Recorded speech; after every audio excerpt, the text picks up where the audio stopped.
Hello दोस्तों, स्वागत है आपका जीएस विथ लेंस पर। ये नोट्स मैंने लक्ष्मीकांत सर की इंडियन पॉलिटी किताब के आधार पर तैयार किया है ताकि आपको विषय का स्पष्ट और सही ज्ञान मिल सके। आज हम बात करेंगे चार्टर एक्ट 1793 के बारे में, जो ब्रिटिश गवर्नमेंट ने पास किया था। ये एक्ट रेगुलेटिंग एक्ट ऑफ 1773 और पिट्स इंडिया एक्ट ऑफ 1784 के बाद आता है और इसका मेन पर्पज ब्रिटिश रूल को और स्ट्रॉन्ग और ऑर्गेनाइज्ड बनाना था। आज के इस वीडियो में हम चार्टर एक्ट ऑफ 1793 के हर एक पॉइंट को डिटेल में कवर करेंगे। तो चलिए शुरू करते हैं आज का वीडियो।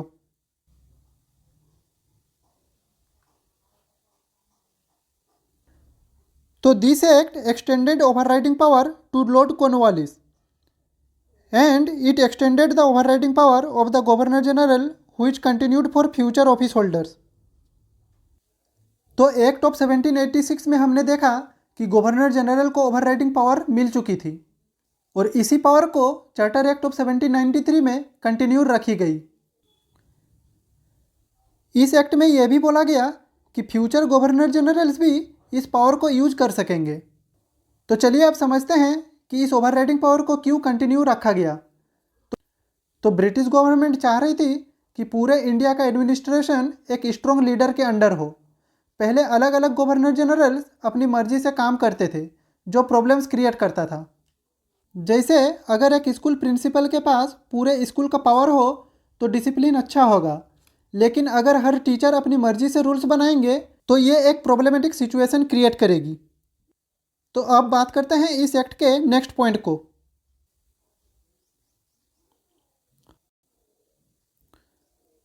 तो इस एक्ट में बोला गया कि governors of presidencies such as Bombay and Madras under governor general's control, यानी कि बॉम्बे और मद्रास के गवर्नर्स अब गवर्नर जनरल ऑफ बंगाल के अंडर काम करेंगे।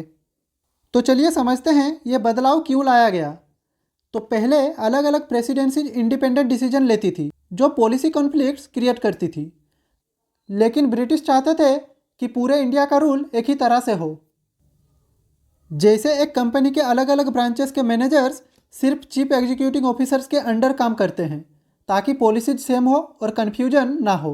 अब हम बात करेंगे मोनोपोली एक्सटेंशन के बारे में।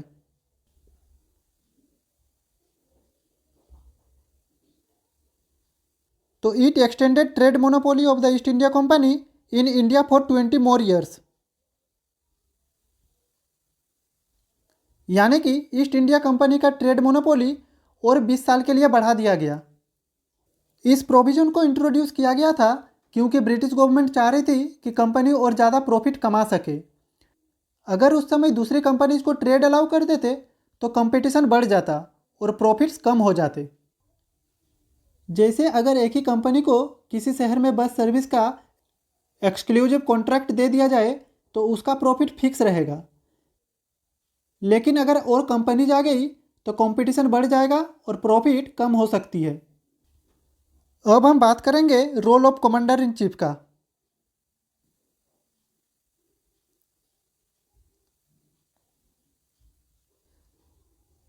तो इस एक्ट में बोला गया commander in chief was not to be a member of the governor general's council, यानी कि कमांडर इन चीफ को गवर्नर जनरल की काउंसिल का मेंबर नहीं बनाया गया। तो चलिए अब जानते हैं ये प्रोविज़न क्यों लाया गया। तो पहले कमांडर इन चीफ काउंसिल का हिस्सा होते थे जो एडमिनिस्ट्रेशन और मिलिट्री के बीच कॉन्फ्लिक्ट क्रिएट करता था। ब्रिटिश चाहते थे कि सिविल एडमिनिस्ट्रेशन और मिलिट्री के बीच अलग अलग डिसीजन मेकिंग हो।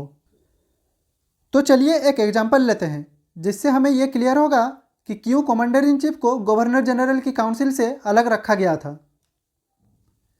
तो सोचिए एक हॉस्पिटल है जिसमें चीफ डॉक्टर और हॉस्पिटल एडमिनिस्ट्रेटर दोनों काम कर रहे हैं।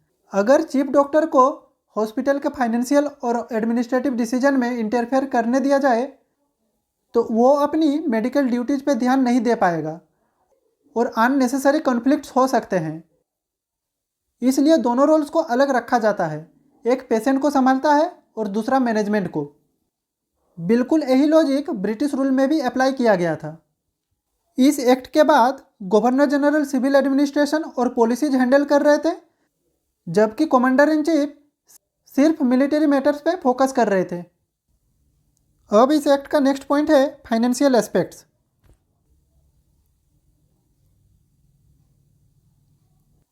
तो इस एक्ट में बोला गया कि salaries of board of control members to be paid from Indian revenues, यानी कि बोर्ड ऑफ कंट्रोल के मेंबर्स का सैलरी इंडियन रेवेन्यू से पे किया जाएगा।